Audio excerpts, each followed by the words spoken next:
What's going on YouTube? This is Mike from MTG Vintage Crack, and today I'm going to be talking about counterfeits and some tips for how you can identify and avoid them. So what you have before you are 5 cards, but only one of them is real. So I chose these 5 cards just because they're sort of from different eras in Magic's printing history. We've got a revised Savanna, which is from 94 or so.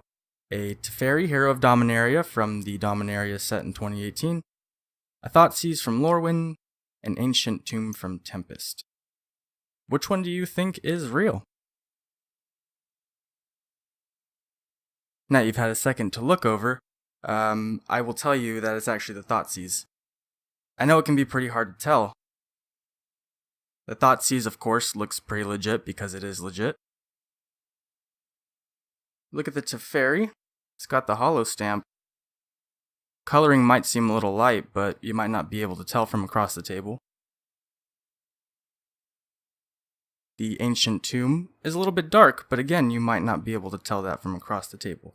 So, we're going to be looking at these cards, some of them in comparisons to their real versions, under some heavy magnification.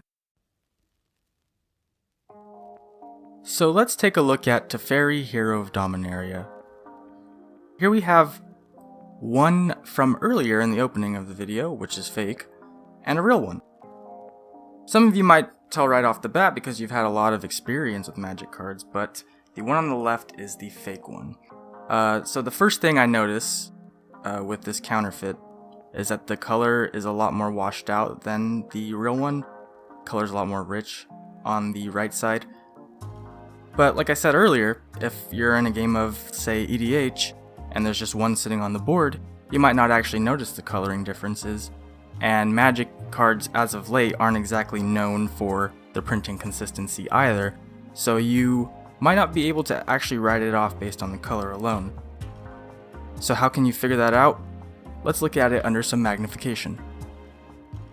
On the counterfeit version, you'll see that everything's sort of printed on the same layer, whereas on the real version there's the rosette pattern that you can see really well in the sky. The black is actually printed on a different layer, so it should stand out as such.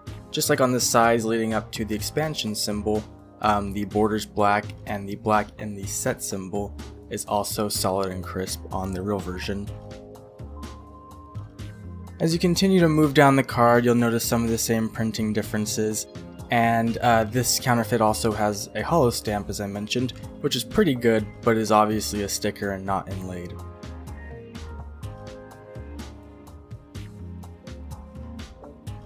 Now with an older land card like Ancient Tomb, it's a little bit easier to write off a counterfeit with the coloring differences. So, in this case, the one on the right is the real Ancient Tomb, one on the left's fake. So, you see that the left, the color is actually more saturated than the real version. So again, just like the Teferi, the real telltale way to identify this would be to look at it under some magnification. So you'll notice that the counterfeit Ancient Tomb also has a rosette pattern across the printing, but it's not quite as crisp and clear as the real version. It's a little bit muddy, whereas here on the real version you'll see that the pattern itself is very crisp and easy to see. Part of that printing also translates into the little black borders, which on the fake version are part of the rosette pattern, and on the real version actually go around the rosettes as a straight line.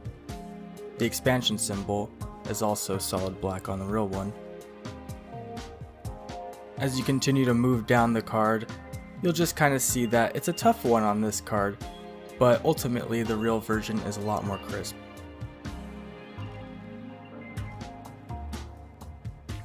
Now, perhaps the hardest of these to tell from across the table are these revised Savannas. Again, the one on the right is the real card, the one on the left is the counterfeit. And I'll say they did a really good job on this one. You can barely tell from the naked eye even when you compare it to a real one, let alone by itself across the table. This one's even slightly miscut, which makes it look a little more real. but as usual, heavy magnification will start to reveal some of the inconsistencies. So even though the Savanna looks good across the table and in the sleeve, under magnification you can see pretty quickly that it's not authentic. The rosette pattern is simply not there. The black border along the card frame itself is part of the same printing and is not crisp and separate from the rest of the card. As you move down, you can start to see that in the card type as well. The lands is not as crisp, and you'll see that in the text box we have the rosette pattern and very clear black mana symbols on top of the colors. So that's it for our little lesson on how you can use magnification to your advantage in identifying counterfeit cards. By the way, all of the cards that you see right now are fake, and that just shows you how bad of a problem it can be if you're buying cards online and not checking. If you liked this video or found it helpful, please leave us a like down below. Make sure you also hit that subscribe button and stay up to date on our current videos. Until next time, thanks for watching.